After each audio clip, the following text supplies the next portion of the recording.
started this up yesterday. 32 NFL teams in 32 days. We're on day 31. And Harris, what team are we talking about today? Yes, Jeffrey. Today we are talking about, the Cleveland Browns. Man, yesterday you gave us this pukey voice. Today, I appreciate you're talking normal, but maybe for the Cleveland Browns, we should talk in the pukey voices because that's the only thing that's going to make this interesting or sound right. The most interesting storyline with the Browns is it might be the Shedeur Sanders situation because they have four quarterbacks. No. You got Joe Flacco, Dylan Gabriel, Kenny Pickett, and in the dark horse in the background, Deshaun Watson. You really think Shedeur Sanders is going to start? Well, I don't know. He might get cut. That's the interesting thing is he might not even make the roster. Oh, okay. So that sounds more realistic. Right. So hold on. You keep going. I got to talk to my dog about shutting the hell up. Okay, yeah, go ahead and do that. But the interesting thing about the Browns, there really isn't much interesting. There's probably that. It's the Shedeur Sanders situation. And so I gave position grades. I decided to spice it up a little bit today, Randy. I'd be curious what you have to say as well. I've decided to grade each of the Browns' positions. So quarterback, I gave him a D. Not sure if, Flacco, just a different stage of his career. Running back, C-. Jerome Ford isn't bad. Flacco. Wide receiver, it might be a struggle. You have Cedric Tillman, Jerry Jeudy, and Deontay Johnson. Not terrible. It's serviceable. I'll give that a D+. Offensive line, they've got some dudes on the interior. Batonio solid, Teller solid. I give that a B+. So the quarterbacks will have a moment to throw a pick. They will have, yeah, it's pretty well said. They'll have a moment, and they will have time on the positive. And Jerome Ford averaged 5.4 yards per carry last year, so they can block. This Cleveland Browns team can block, but blocking for what? Right. That's the question. So defensively, front seven, a lot of injuries, a lot of new guys. D+. Secondary is actually really good. Newsome, Denzel Ward, those are two really solid corners. Delpit's improved. I gave that a B. But overall, the Cleveland Browns, man, Browns fans, you may want to plug your ears because the schedule's a little bit tough. I gave them 5 winnable games. So a winnable game is a game in which I believe they have a 20% chance or higher chance to win. I gave them 5 winnable games. The Bengals, week 1, they might beat the Bengals because weirdly enough, Joe Burrow always struggles severely against the Cleveland Browns every year. The Vikings, we don't know what they're going to be with J.J. McCarthy.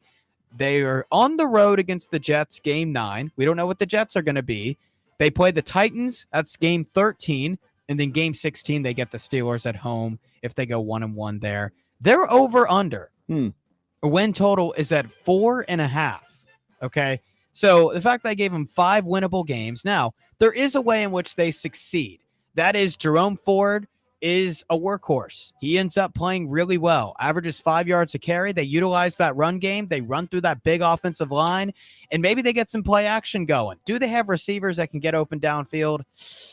I don't know. You can stop the run game for not having to worry about anybody catching a ball down the field. Right.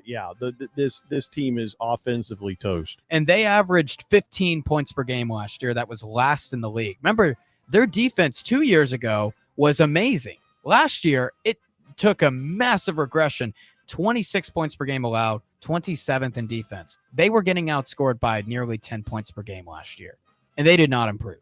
They got arguably worse. So, Jeffrey, Randy, some predictions. What do you think, Jeffrey? How many wins? Man, I was going to give him 3 wins, but now I think it might give him 2.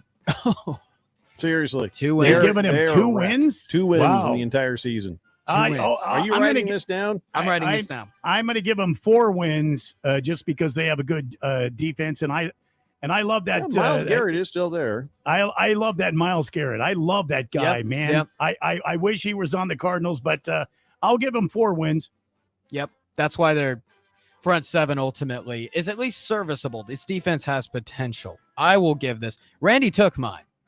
Being the great minds that we were, can have great the minds same think one. alike. Yeah, Can we really change it? We can have the same one. Yeah, oh, okay. To change. We're not. There's no bets on this. This is just what we think. Okay, my prediction. Do your thing, man. Yeah, my prediction. Thank you guys. Is 4-13 for the Cleveland Browns, and right now the under on DraftKings 4.5 plus 135. Wow. I will have a bet. I On am the going to under. place it on the under right there. That looks like think we all actually a win pretty this one. decent bet. Yeah. We all Yeah. went under. Now I got Prices Right rules, so I said 2. So yeah, I'm pretty sure I'll win this. Yeah, you might win it. All right, so there you go. The Cleveland Browns gonna probably have a pretty good draft pick next year, but they will mess around and win a couple of games. It's the National Football League. Every game is winnable. I mean, we've seen, you know, we saw the Jets beat the Rams that year, and, you know, they got Zach Wilson instead of Trevor Lawrence for it. No one expected it. It's the NFL. Anything can happen. And so that's why ultimately I give the Browns to have 4 wins instead of like 2 wins. So